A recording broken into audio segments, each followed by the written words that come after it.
ভালো আছেন? আপনার সাথে আমরা 2 মিনিট কথা বলবো। কথা বলতে রাজি আছেন? সময় আছে আপনার? তাহলে এটা একটু লাগাই। আমরা আমাদের লোকমান স্টোরি পেজ থেকে আসলাম আর কি। আপনাদের জন্য আমরা আমাদের পক্ষ থেকে কিছু উপহার রয়েছে, কোরআন শরীফ।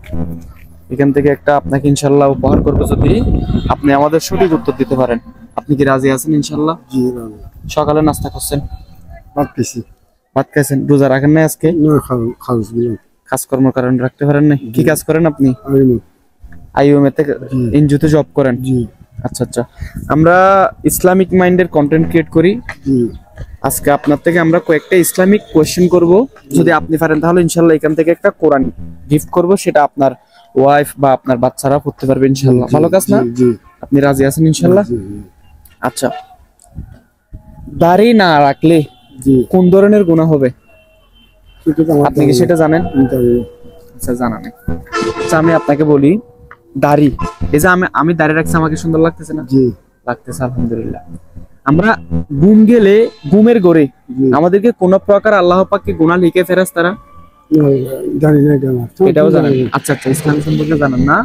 আচ্ছা, তাহলে আপনাকে আমি বলি, আমরা যদি রাত্রেবেলা ঘুম যাই, ঘুমের গেলে যদি ঘুম যাই আমরা, তাহলে ঘুম গেলে আমাদের ফেরেশতারা, 2 কাঁধের ফেরেশতারা কোন ধরনের গুনাহ লিখে না। কিন্তু আমি যদি দাড়ি না রাখি তাহলে 24টা ঘন্টা আমাদের কবিরা গুনাহ হবে, অকালে মৃত্যুবরণ করবে। দাড়ি রাখলে মুহাম্মদ সাল্লাল্লাহু আলাইহি সাল্লাম ওই বান্দার জন্য সুপারিশ করবে আগে। কবরে গেলে তার মুখ উজ্জ্বলতা লাভ পাবে, তার চেহারা নূরের চেহারায় ভরপুর হয়ে যাবে। আমার কথা কি বুঝছেন? আর আপনার যৌবন শক্তি যেটা থাকে সেটা দুর্বল হয়ে যায় যদি দাড়ি না রাখে। ওকে, আশা করি বুঝতে পারছেন আপনি আমার কথা কি বুঝছেন? কষ্ট হচ্ছে বুঝতে? আচ্ছা, আলহামদুলিল্লাহ। আজকে থেকে ইনশাআল্লাহ দাড়ি রাখার চেষ্টা করবেন। দেখবেন আপনাকে মানুষের সম্মান করবে, আপনাকে মানুষের সালাম দিবে, আপনাকে এখন একটা ছোট্ট একটা বাচ্চা তুই টাইকারি কথা বলার সাহস পাবে। কিন্তু আপনি যখন দাড়িটা রাখবেন তখন আপনাকে মানুষ তুই বলার সাহসটা পাবে না, মানুষ আপনাকে সম্মান দিয়ে কথা বলবে। এটা কি সত্যি কথা? সত্যি। আপনি আমাকে সম্মান দিয়ে কথা বলতেছেন না এখন? কি কারণে? আমি মুহাম্মদ সাল্লাল্লাহু আলাইহি সাল্লামের লেবাস নিয়া পাঞ্জাবি পরছি, আমার মুখে দাঁড়িয়ে আছে, এই কারণে আমাকে মানুষ সম্মান করতেছে এবং আপনিও সম্মান দিয়ে আমার সাথে কথা বলতেছেন, নাকি না? এটা কি বাস্তব? বাস্তব, আলহামদুলিল্লাহ। আপনি দাঁড়িয়ে রাখার চেষ্টা করবেন, ইনশাআল্লাহ ভালো কিছু করতে পারবেন। হ্যাঁ, তাহলে দেখেন, আপনি কয়টা রোজা রাখছেন? 5টা মতো রাখছেন। কাজে কর্ম রাখতে পারতেছেন না, ইনশাআল্লাহ রোজা রাখার চেষ্টা করবেন। আসসালামু আলাইকুম। তো দেখেন ভাই, এদিকে আসেন না একটু।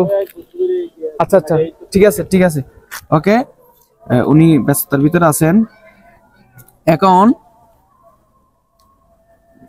মানুষ কোন পাপটি করলে বা কোন গুনাহটি করলে আজীবন জাহান্নামে থাকবে, এটা কি জানা আছে আপনার?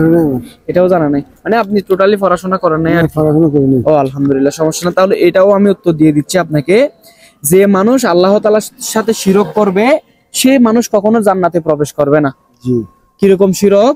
আমরা যেমন দেখেন হিন্দুরা মূর্তি পূজারি করতেছে, মূর্তিকে তারা নিজের হাতে বানিয়ে তারা নিজেরা ভগবান করে করে কি করতেছে, এটাকে ফুসতেছে এবং তার থেকে খুঁজতেছে, সেটা হচ্ছে শিরক।